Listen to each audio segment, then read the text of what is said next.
안녕하세요. 오늘도 감사한 새날입니다. 오늘 요한계시록 8장을 함께 읽어보도록 하겠습니다.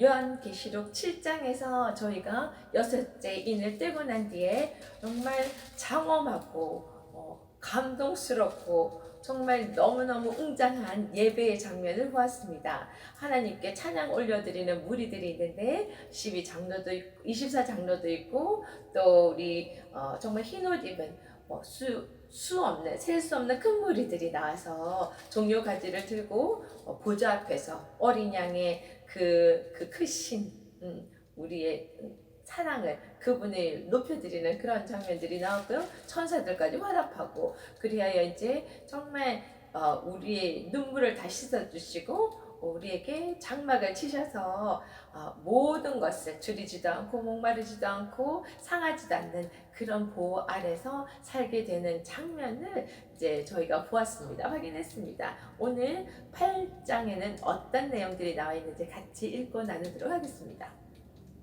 요한계시록 8장. 일곱째 인을 떼실 때에 하늘이 반 시간쯤 고요하더니 내가 보매 하나님 앞에 일곱 천사가 서 있어 일곱 나팔을 받았더라. 또 다른 천사가 와서 제단 곁에 서서 금 향로를 가지고 많은 향을 받았으니 이는 모든 성도의 기도와 합하여 보좌 앞 금제단에 드리고자 함이라. 향연이 이 성도의 기도와 함께 천사의 손으로부터 하나님 앞으로 올라가는지라. 천사가 향로를 가지고 제단에 불을 담아다가 땅에 쏟음에 우레와 음성과 번개와 지진이 나더라.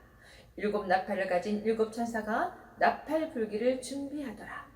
첫째 천사가 나팔을 부니 피 섞인 우박과 불이 나와서 땅에 쏟아지매 땅의 3분의 1이 다 타버리고 수목의 3분의 1도 타버리고 각종 푸른 풀도 타버렸더라.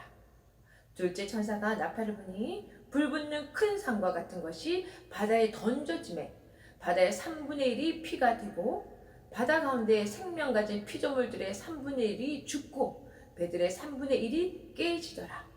셋째 천사가 나팔을 부니 횃불같이 타는 큰 별이 하늘에서 떨어져 강들의 3분의 1과 여러 물샘에 떨어지니 이 별 이름은 쓴쑥이라. 물의 3분의 1이 쓴쑥이 되매 그 물이 쓴물이 되므로 많은 사람이 죽었더라. 넷째 천사가 나팔을 부니 해의 3분의 1과 달 3분의 1과 별들의 3분의 1이 타격을 받아 그 3분의 1이 어두워지니 낮 3분의 1은 비춤이 없고 밤도 그러하더라. 내가 보고 또 보고 들으니 공중에 날아가는 독수리가 큰 소리로 이르되 땅에 사는 자들에게 화가 있으리니 이는 새 천사들이 불어야 할 나팔 소리가 남아 있음이로다 하더라. 아멘. 네, 8장에 보니까 일곱째 인이 떼어지는 장면이 나옵니다. 그래서 우리가 보고 아는 것처럼 이렇게 인 떼는 장면이 나오고 그 이후에 또 나팔 이야기가 나오고 또 대접 이야기가 나옵니다. 일곱 나팔, 일곱 대접 이야기가 나오는데 예전에 제가 이 요한계시록을 몇 번 볼 때는 또 많은 분들이 또 이렇게 강의하신 거 볼 때 이렇게 인이 떼어지는 장면이 지나고 그 이후에 또 시간차로 나팔이 불어지고 또 그 일 끝난 뒤에 새로이 또 대접이 부어지는 시간차별로 일어나는 사건같이 이렇게 이야기를 많이 하셨는데 또 이번에 제가 여러분과 나누려고 또 공부하고 이렇게 하는 가운데 또 다른 게 이제 해석하시는 분들이 있어서 보니까 그게 또 더 맞지 않나는 생각도 듭니다. 사실은 하나님께서 심판하실 때 이미 다 끝난 심판은 또 다시 그거를 또 시작하고 이러지 않는 것이 맞다는 생각이 들고요. 특히 우리 창세기 41장에 나오는 그 바로 왕의 꿈 이야기 있잖아요. 거기 보면은 바로 왕이 41장 17절부터 36절까지 나오거든요. 여러분 시간 되시면 한번 보면 좋을 것 같고요. 거기서 두 번의 꿈을 꾸잖아요. 바로가 살찐 암소가 나오고 그 이후에 또 아주 파리하게 말른 암소가 나와서 그 살찐 7마리 암소를 파리한 7마리 암소가 잡아먹는 그런 장면이 나오고 또 꿈을 꿨는데 또 꿈을 꾸게 됩니다. 꿈을 꿨는데 이번에는 7개의 아주 충실한 이삭이 있는 게 나타나면서 나중에 또 아주 이렇게 비실비실한 이삭 7개가 나오는 그런 비슷한 내용의 꿈을 두 번을 꾸게 됩니다. 그래서 그 꿈 해석을 위해서 요셉을 불러서 이제 그 꿈 해명을 받는 장면을 보면은요, 거기 25절에 이런 이야기를 합니다. 요셉이 이 꿈은 두 가지가 아니라 한 가지를 일을 나타내는 거다. 하나님께서 하실 한 가지 일. 그것이 처음에 아주 7년의 풍성한 풍년이 있은 뒤에 7년에 또 엄청 힘든 흉년이 올 것에 대해서 이제 예언해 주시는 그런 꿈이었다는 이야기를 합니다.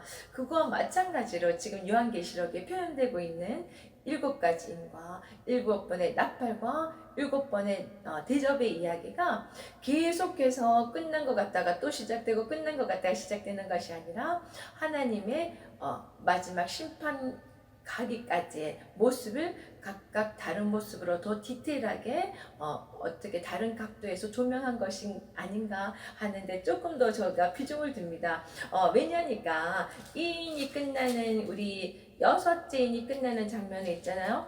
거기 요한계시록 6장에 보면은요 12절에 또 여섯째 인을 떼실 때 큰 지진이 나며 이렇게 마지막 한편 이제 심판의 마지막에 하나님이 정말 등장하는 그거 같은 제일 마지막에는 항상 지진 이야기가 나옵니다. 여기 또 계시록 11장 19절에도 보면은요 7번째 나팔 뒤에도 그런 장면이 나오거든요.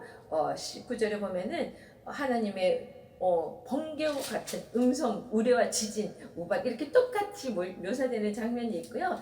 또 계시록의 16장 마지막 그 나팔 대접이 부어지는 그때도 보면은요 17절 18절 보면은 일곱 천사가 이제 마지막 그 대접을 쏟으니까 큰 음성이 성전에서 보좌로부터 나서 이르되 또 번개와 막 음성들, 우레소리, 지진 이렇게 똑같이 묘사되는 부분이 나와요. 그래서 제가 이해하기로는 이 똑같은 하나님의 그 심판의 가장 마지막에 하나님 등장하시는 그 부분에 일어나는 똑같은 일들을 다른 각도에서 이렇게 좀 우리에게 더욱더 각성하고 회개하고 하나님께 돌아오고 그러지 않은 자에게 임할 어떤 그런 마지막 그 심판에 대한 것이 묘사되어 있는 거 아닌가 하는 생각을 하면서 우리 8장을 한번 보면 좋겠습니다. 일곱째 인을 뗄 때 하늘에서 반시간쯤 고요하더니 이렇게 이야기가 나옵니다. 하나님의 등장함에 정말 그 이전에 아주 폭풍 전야처럼 조용한 고요한 그 뭔가 일어날 것 같은 큰일이 있을 것 같은 하나님의 임재 전에 있는 어떤 그런 고요함인 것 같아요. 그러면서 2절에 보면은 일곱 천사 나오고 일곱 나팔이 이제 이렇게 하면서 시작될 재앙에 대한 이야기들이 나오는데요. 여기서 3절에 조금 우리가 같이 깊이 좀 생각했으면 하는 부분이 제가 볼 때는 제단 곁에 서서 금향로를 가지고 그다음에 그 금제단에 드리고자 하는 그런 이야기가 나오잖아요. 우리가 앞에서도 나온 것처럼 많은 향은 성도들의 기도라고 표현되어 있는데 금향료를 가지고 어디서 지금 이렇게 들고 금제단까지 갔는지 나오냐면요 제단 곁에 우리 이제 제사 지내기 전에 번제단이 있고 그 다음에 지성소로 가기 전에 성소로 가기 전에 물두멍이 있고 그 안에 들어가면은 지성소가 들어가는 이런 이제 그림들이 우리가 아시잖아요. 제사 드릴 때. 그래서 제일 먼저 우리 기도의 올림에 우리의 마음대로 하는 것이 아니라 번제단에서 예수님의 희생, 예수님의 피 흘림이 있는 그곳에서 우리의 기도가 올려받아서 성소까지 가지는 그것이 굉장히 중요하다고 생각합니다. 우리 레위기에 보면은 아론의 두 아들이 그렇게 정말 번제단을 통해서 불을 이제 지펴서 그 불을 들고 성소를 들어가서 불을 피워야 될 텐데 향단에 다른 데 가서 불을 갖고 왔다가 이제 그 불에서 삼켜져서 죽는 장면이 나오잖아요. 그래서 우리에게 가장 중요한 것은 우리 기도 올리기 이전에 예수님의 그 귀하신 번제단에서 태워지심, 피 흘리심, 그것이 우리의 기도가 하늘나라에 올라갈 수 있는 아버지께 상달될 수 있는 그런 아주 중요한 그런 포인트라는 거를 꼭 기억해야 되겠다는 생각을 했습니다. 그러면서 이런 예수님의 이름을 이제 가지지 않은 다른 기도들, 예수님의 그 보혈의 능력을 믿지 않는 다른 자들에게 임하는 재앙이지 않을까. 여기에서 이제 땅의 소돔에 우레와 같은 음성과 번개와 지진이 나타난다고 했습니다. 그러면서 6절부터 보면은요, 첫째 나팔을 부니까 땅이 심판당하는 부분이 나오고요. 또 둘째 나팔을 부니까 바다가, 그 다음에 셋째는 강과 생물들이, 그 다음에 넷째에서는 달과 해와 이렇게 별들이 그런 심판받는 장면들이 나옵니다. 이러면서 마지막 절에 13절에 보면은 공중에 나르는 독수리가 정말 막 화가 있을 거라는, 이제 땅에 있는 사람들에게 화가 있을 거라는 이야기를 하면서 정말 이 세 천사가 이제 세 번의 나팔을 불면서 있을 어떤 그런 화에 대해서 알려주는 메신저 역할을 하는 독수리가 나타납니다. 그래서 9장부터는 또 그 이야기가 진행될 텐데요. 제가 이것을 보면서 어떤 생각을 했냐면요. 우리 믿는 자들은 이미 예수님이 그 번제단을 통해서 그 어린 양으로서 우리를 위해서 피를 다 쏟으시고 우리의 죄를 해결하셨기 때문에 우리는 하나님께 기도도 드릴 수 있고, 이런 모든 환난에서, 재앙에서 우리는 건짐을 받은, 구원받은 자들이잖아요. 근데 그렇지 못한 자들에게 이렇게 앞으로 당할 이런 재난들과 심판을 볼 때 정말 마음이 막 아프거든요. 이런 장면을 보면서 우리는 두려워해야 될 것이 아니라 우리가 정말 이 갖고 있는 믿음을 꼭 지키면서 우리 아직까지 그 믿음을 가지지 못한 많은 자들에게 이것을 전해야 되겠다는 안타까움이 먼저 생기는 것 같아요. 저는 그래서 제가 찬송가를 무엇을 할까 생각하다가 물 위에 생명줄 던지어라, 이렇게 큰 재난이 오고 있는데 아직도 그곳에 눈을 돌리지 못하고 귀가 열리지 않아서 들리지 않는 자들에게 우리는 끝까지 이 모든 것들 이루시는 세상에 주관하시는 분이 눈에 보이는 정치 지도자들이나 가진 자들이 아니라 하나님이시라는 것을 우리가 끝까지 전해서 그들의 생명을 건져있는 그런 역할을, 생명줄을 던지는 역할을 우리가 해야 되지 않을까, 그런 생각하면서 이 찬송을 준비했습니다. 여러분도 기회 주어지는 때마다 이런 일에 동참하는, 두려워할 것이 아니라 우리는 이미 구원받은 자라서 다른 자들에게 생명의 구원의 줄을 던져주는 그런 예수 이름을 그들에게 전해주는 우리가 되었으면 좋겠습니다. 우리 같이 찬양하겠습니다.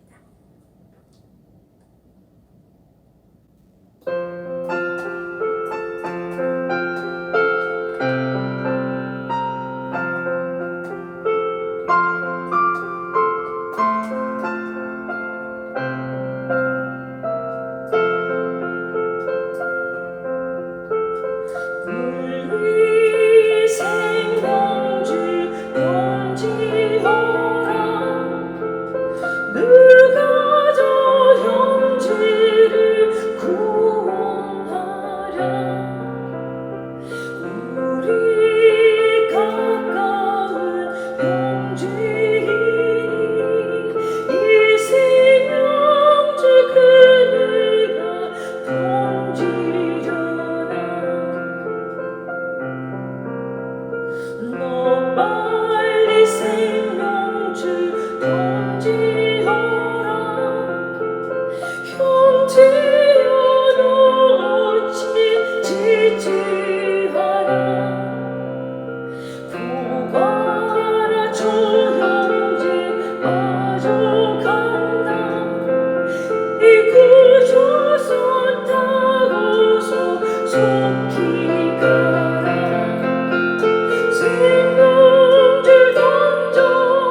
건지어놓지 지지 않아 그 생명줄 던져서 구원하라 생명줄 던져 생명줄 던져 물속에 빠져간다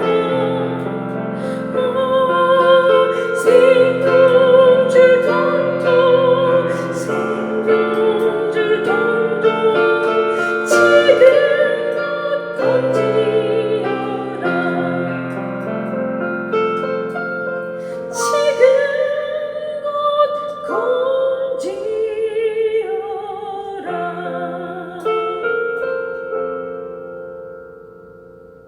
아멘. 네. 우리가 이 모든 사실을 정말로 믿음으로 확실하게 알았으니 자 모르는 자들에게 지금 생명줄 던지는 그 작업을 자 귀에 주어지는 데마다 우리가 마음을 쏟아서 그 일을 열심히 순종하며 가는 한 분 한 분이 됩시다. 여러분을 늘 응원합니다. 오늘도 승리하세요. 파이팅!